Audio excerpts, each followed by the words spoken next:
No, we had a great call, and it lasted for a long time, over an hour this morning. I also had with President Zelenskyy a very good call after that. And I think we're on the way to getting peace. I think President Putin wants peace, and President Zelenskyy wants peace, and I want peace. I just want to see people stop getting killed. We're very far away from that particular war, but that's a vicious war. Probably 1.5 million soldiers killed in a short period of time. I've never seen anything. I have pictures that are, you wouldn't believe it. You wouldn't believe what you have to look at. Young, beautiful soldiers that are just being decimated. And it would be nice to end it immediately.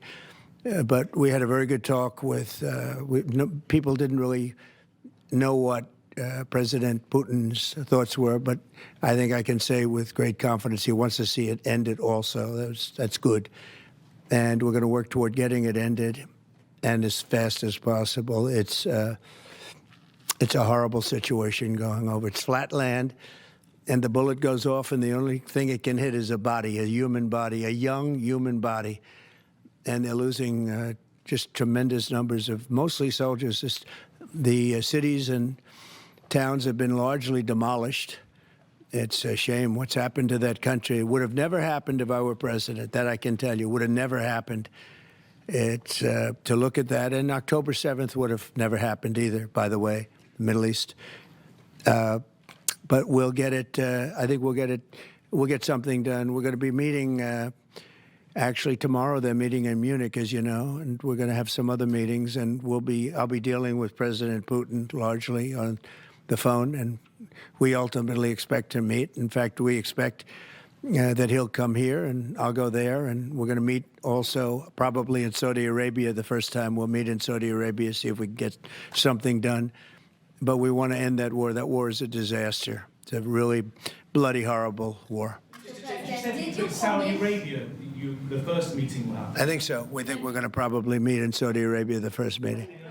Hasn't been set, but not too distant future. Will you also be part of that meeting? We both understand. You know, we know the Crown Prince, and I think it'd be a very good place to meet. So it sounds like that would just be a meeting between you and Putin and perhaps the Crown Prince, but not President Zelenskyy? Probably we'll have a first meeting, and then we'll see what we can do about the second meeting. Did you also commit to go to Ukraine? What about Ukraine? Did you commit to go to Ukraine? No, I haven't. I haven't committed to go to Ukraine. I would think about going. Yeah, I'd think about it. No problem. You say today, Mr. President, that they received your vision. What is your plan to end this war? Like today, Secretary. Well, I'm not going to tell you my plan. I can just tell you we've made a lot of progress. This should have been done by Biden, not by me, because this has been going on for now a long time, years. And it should have been done by Biden. Just like the young gentleman that I brought home yesterday after 2 weeks. We worked on it for 2 weeks. He was a fine man, and he was in there for 3.5, almost 4 years. And they weren't able to do a thing, and I got him out. And as you know, I didn't pay $6 billion. I didn't pay anything. We did a trade, and we did a good job. We got him out in 2 weeks. It should have been out years ago. It really should have been out years ago. Do you oppose NATO membership for Ukraine? I don't think it's practical to have it, personally. I know that our new Secretary of Defense, who's excellent, Pete, made a statement today saying that he thinks it's unlikely or impractical. I think probably that's true. I think long before President Putin, they said there's no way they'd allow that. This has been going on for many, many years. They've been saying that for a long time, that Ukraine cannot go into NATO. And I'm okay with that. I just want the war, whether they are or they're not. But it certainly would seem to be that most people have said that that is something that's not going to happen. Are you freezing out President Zelenskyy of this process a bit? Isn't there a danger of that? No, I don't think so, as long as he's there. But, you know, at some point you're going to have elections, too. You're going to have an election. He says he wants security assurances, Mr. President. What does that look like? In terms of what? If the war were to end, he says he wants guarantees of security. We'll see what that means. I think when the war ends, one thing he was very strong about, if it ends, he wants it to end And that's President Putin said that. He wants it to end. He doesn't want to end it and then go back to fighting 6 months later. We talked about the possibility, I mentioned it, of a ceasefire so we can stop the killing. And I think we'll probably end up at some point getting a ceasefire in the not too distant future. Do you Ukraine as an Do equal you member expect of the Ukraine- peace Say process? it, what? Do you view Ukraine as an equal member of this peace process? It's an interesting question. I think they have to make peace. Their people are being killed, and I think they have to make peace. We will Do you- continue to I said that was not a good war to go into, and I think they have to make peace. That's what I think. Mr. President, why did you decide to talk provide to support to Ukraine? Would you support Zelensky ceding territory or exchanging territory in any agreement to end the war? Well, he's going to have to do what he has to do, but, you know, his poll numbers aren't particularly great, to put it mildly. He's got a country where, you know, it's been savaged and attacked, and he's got an army that's been very, very brave, actually, despite the fact that, you know, we've given him, in my opinion, $350 billion. That's what the real number is. You don't hear that number. And Europe has given, in my opinion, $100 billion. And they've done it in the form of a loan. And I have a Secretary of Treasury right now who's actually quite brave. He's over in Ukraine on a train. And there's a lot of things happening around that train that aren't so good. And he's going there to get a document done where we're going to be assured that we're going to, in some form, get this money back, because we're putting up far more money than Europe, and Europe is in far more danger than we are. We have an ocean in between. Europe has nothing in between. You know what they have in between? They have Ukraine in between. So wait a minute. So, as you know, Europe is putting up money, and they're getting it in the form of a loan. And the United States under Biden didn't do loans. They just handed money every time somebody walked in from Ukraine. They just handed them money foolishly. This should have never happened. It should have never started. And once it did, other things should have happened. Other things should have taken place. So we're getting security on our money. We're going to have it secured by, they have rare earth, and they have oil and gas, and they have a lot of other things. And we're asking for security on our money. So does it mean How you are long not does Zelensky sending have? any They've more agreed to it. aid Ukraine has agreed to it. Does it mean you are not sending any more aid to Ukraine? No, we are, but we want it secured, and the money is going to be secured. When would the U.S. stop Russia sending did invade funding? Ukraine When in would the U.S. stop 2022? sending funding? Because if we didn't do that, then Putin would say he won. We're the thing that's holding it back. And frankly, we'll go as long as we have to go, because we're not going to let the other happen. But President Putin wants to have peace now, and that's good. And he didn't want to have peace with Biden. Was that conversation with Putin? And you tell me why that is, okay? Was that conversation with Putin to start these negotiations part of the deal to bring Fogel home? No, but it was a nice thing that he allowed Mark Fogel to leave. In fact, Mark wasn't feeling well, but he was, all of a sudden, about 2 weeks ago, he started being treated very nicely. He said they took him out for haircuts. They took him out. They helped him out a little bit and made him feel better, made him look better. And they were nice to him. And he said, I saw something happening. And it coincided with when I came into office. So that was nice. And he's a fine person. He was so happy to be out. He was there for 3.5 years plus, and he shouldn't have been there at all. They should have had him out much faster than that. What does make you believe that Zelensky will... Wait, go ahead, please. Sorry, sir, just to be clear, do you see any future in which Ukraine returns to its pre-2014 borders? Well, I think Pete said today that that's unlikely, right? It certainly would seem to be unlikely. They took a lot of land, and they fought for that land, and they lost a lot of soldiers. But it would just seem to me, and I'm not making an opinion on it, but I've read a lot on it, and a lot of people think that that's unlikely. Some of it will come back. I think some of it will come back. Yeah, some of that land will come back. So what does make you believe Zelensky will Who are you with? Me, Yeah. AFPs. You who? AFP, Agence France Presse. Okay. I just wanted to ask you, the things that the Secretary of Defense was talking about the 2014 borders and the lack of NATO membership. Ultimately, these are both demands that Russia has made in the past. Is there not a danger of handing Russia a kind of win on this? And what Well- do you believe Zelenskyy will- Well, I think that if you look at the war, the way the war is going, you'll have to make your own determination. I'm just here to try and get peace. I don't care so much about anything other than I want to stop having millions of people killed. Last night, Kiev got hit very, very hard. I want to see people stop getting killed. That war is ridiculous. It should have never happened, and it would have never happened. Yeah, a couple of more questions. Are you planning Orders to you plan to sign sign today? Are you planning to sign an executive order on reciprocal tariffs, sir? Yes, I am. In fact, I may do it today, and if I do it today, I could almost do it right now. Would you like me to talk about it now? I don't want to take anything away from this young lady's day, because this is her day, and I may do it later on, or I may do it tomorrow morning, but we'll be signing reciprocal tariffs. The world has taken advantage of the United States for many years. They've charged us massive tariffs that we haven't charged them. And as you know, I just did something on steel and aluminum, 25%. That'll go up at some point, but 25%, which will level the playing field quite a bit. I did it previously 50%, and Obama was very weak, and Biden was even weaker on steel. The steel was just absolutely, it really started with Obama. The world really took advantage of us, and then that morphed into Biden.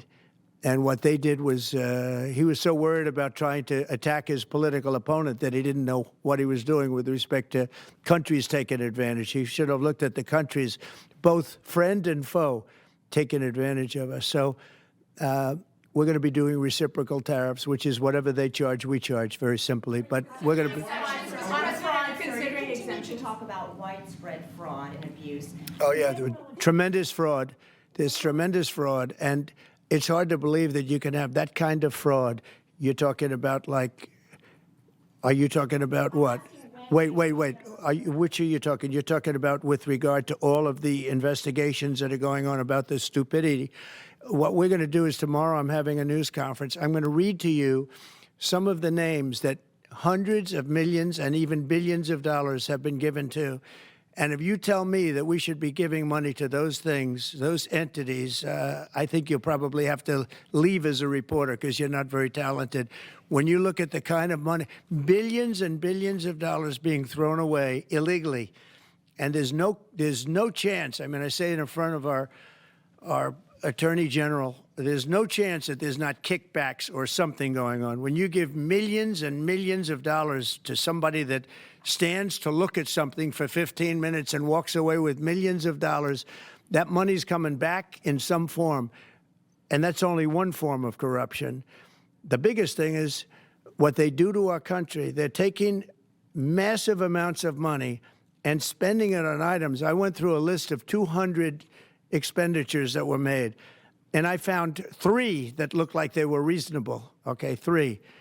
And we'll be talking about that tomorrow. We have a lot of stuff. And I want to commend Elon because he's done a fantastic. He doesn't need this. You know, he's abused by you people every day.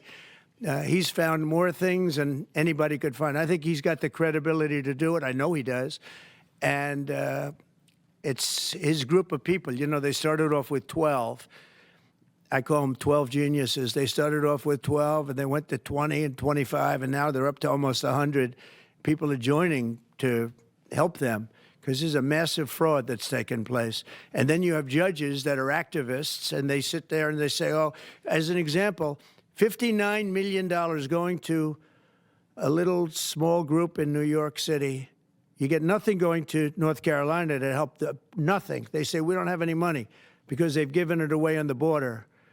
But you have nothing. What they did to North Carolina is a shame. And then they sent $59 million to New York City for a hotel for a little bit of nothing. What they've done, a hotel that was not luxury, that's getting luxury rates for migrants, where they're making a fortune, and we catch them. But a judge says, well, even though it may be a fraud, you have to send the money in anyway. Send the money. I said, wait a minute. We have money that shouldn't go because we caught it before it was sent out, but they want the money to go anyway.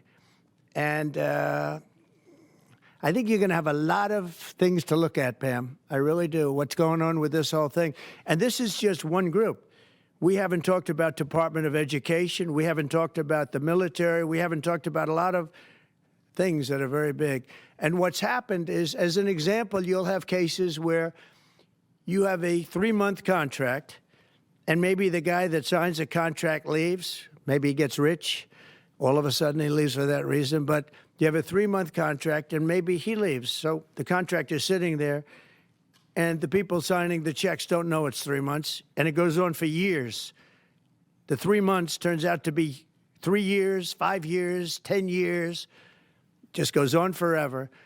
And the guy on the other side of the contract just keeps getting check after check after check, because Elon had an expression yesterday, because nobody cares. It's a great expression. Nobody cares. The guy that signed the contract didn't care. Maybe there, may not be there, maybe crooked, who knows. But you have to care. Otherwise, you can't really run a thing like that, or you can't run a country, really, because there's so many transactions, thousands and thousands of transactions. And if you don't have people that care, you're going to lose control. And that's what's happened. And we've caught it. Now, what we caught is billions and billions of dollars, but it's a tiny fraction of the real number, because you can never catch the real number, because people have gotten away with tremendous amounts of money. But I said we have to make our government smaller, more efficient, more effective, and a lot less expensive.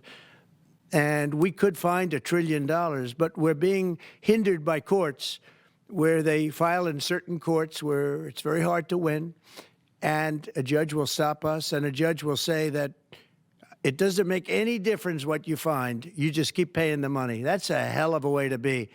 And I follow the courts. I have to follow the law. All it means is that we appeal. But that gives people time to cover their tracks, and that's what they do. So it's a very bad thing that's taking place. But hopefully, if the courts, hopefully the courts will be fair. They don't have to be very fair. They just have to be a little bit fair, because this is so egregious what's taken place. Nobody's ever seen anything like it. Nobody's seen numbers like this. These are massive numbers. $9 million for somebody to go and stand in a store and see how people shop. Okay? I mean, you take a look at these things. It's a disgrace. And then you have a country that we want to make America great again. It's very hard to make America great again when you have things like this. And you're going to see the same thing. Department of Education is going to be a disaster. The military, I mean, I see it. Look, I came in, they had a contract done, as you know, for $5.7 billion for airplanes. It was Air Force One with Boeing. 5.7, I got it down to $4 billion, little less than that, 1 penny less than that. $3,999,999.99. I said, has to have a 3 in front of it, because I wouldn't sign the contract for $5.7 billion. I was able to cut $1.7 billion off the price, and it didn't take me long. $1.7 billion. If people would care, they'd be able to do that with every single contract that's put before them, and we wouldn't have deficits. We'd have nothing but a tremendously low-taxed, wonderful country. But they have to care. And speaking of that, you know, Boeing, we're not happy with the service we're getting in terms of those planes. They would like to get more money. We're not happy about that whole thing. We signed a very strong contract. I signed a guaranteed maximum contract, which they haven't seen in a long time.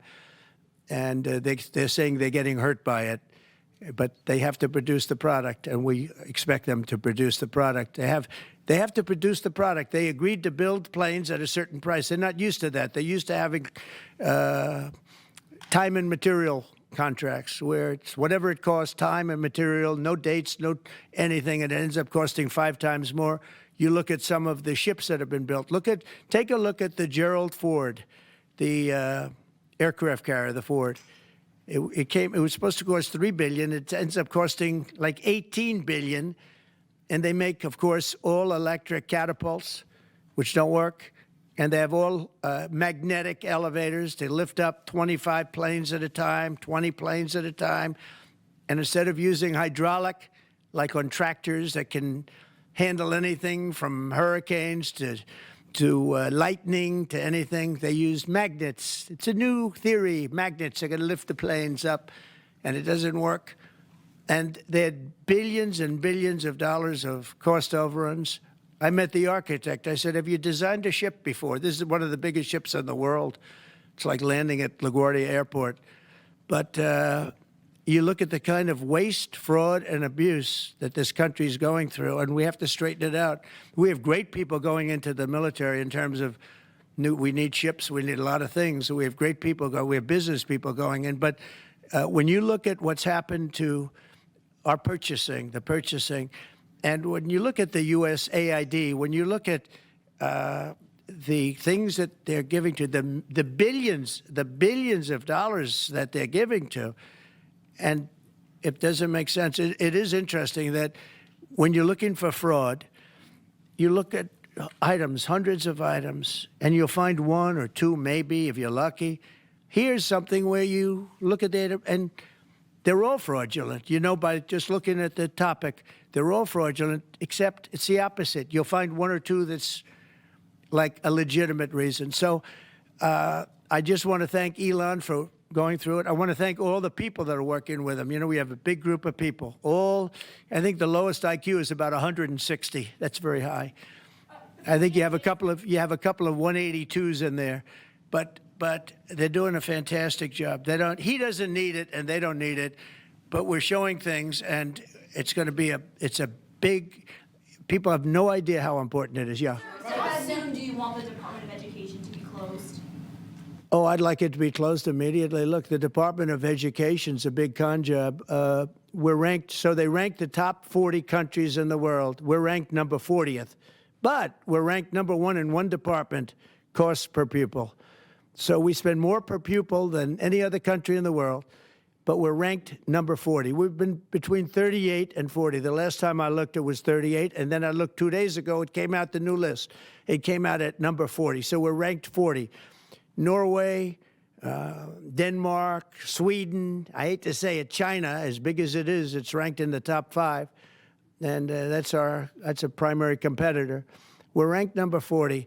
So if we're ranked number 40, that means something's really wrong, right? And I say send it back to Iowa, to Idaho, to Colorado. Send it back to places that, and there are a lot of Indiana. You have a great new governor. You have a great senator that Jim Banks just got elected. You got great people. I'll tell you what, Indiana is going to be fantastic. We probably have 35, maybe 37 states that will do as well as Denmark, Norway, Finland, Sweden. They'll be just as good. Then you have the ones that we all know about. It'll be the same story. But you know what? Even they will be good. Because you look at New York, you give it to Westchester County, you give it to Long Island, you give it to Nassau County, you give it to Suffolk County. Same thing you go out to, and you give it to upstate New York. So you'd have 4 or 5 sections. You give it to Manhattan. Manhattan's a little bit tougher for some reason. I don't know why it would be tougher, but it is. You give to California, and you go to various areas outside of Los Angeles, and you might have 6 or 7 different subgroups. But generally, like if you go to Iowa, you give it to Iowa. You don't have subgroups, you have Iowa.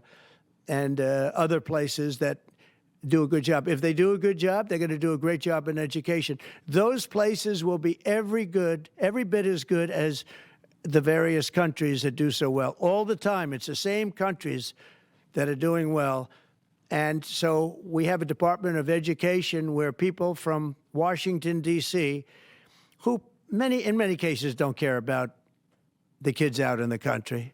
They don't care about the farms and the farmer's daughter and the farmer's sons. We have a massive bureaucracy in Washington, D.C. We have buildings that are all over the city. Department of Education. I never said Department of Education's on all these buildings. By the way, nobody shows up to work because they're all working at home. You know, quote, working at home. They're not working at home. And a lot of them have second jobs. And that's the other thing that Elon Musk is looking at. How many of these people are getting checks, working at home, but they're not working because they have second jobs and even third jobs? You're going to find a lot of them. And those people are going to be fired because we have to make our government smaller. All right, one more question. Are you weighing in an exception? Yeah, Jennifer, go ahead. Nice to see you. Thank you, sir.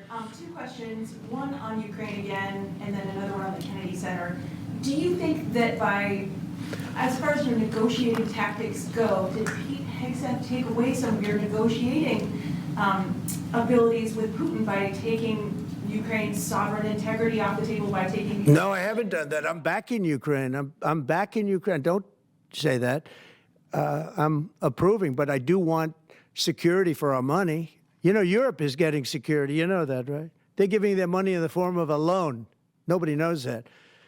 And why are we at 350 billion and Europe, which doesn't separate with an ocean like we do, we have a little thing called an ocean in between. Why is it that Europe is paying 200 billion less than us to help Ukraine? Very similar size. If you add up all the European countries, it's a little bit smaller than the U.S. in terms of the economy. Why is it that they're not paying the kind of numbers that they should be paying? And then on top of it, and I've been saying this to Biden, I told Biden, I said, you ought to be asking for either a loan or some kind of a security, like their oil and gas or something for the money, because you're putting up much more money than Europe, and you have no security. Europe's putting up a much smaller amount, and it's in the form of a loan, because we have people that were incompetent in the last administration, grossly incompetent, and we're changing it. But we change it, and all we do is we get hit by lawsuits from the radical left all the time. But here we are. We stand, and I guess we've done okay. Thank you very much, everybody. Thank you. Thank you. Quickly.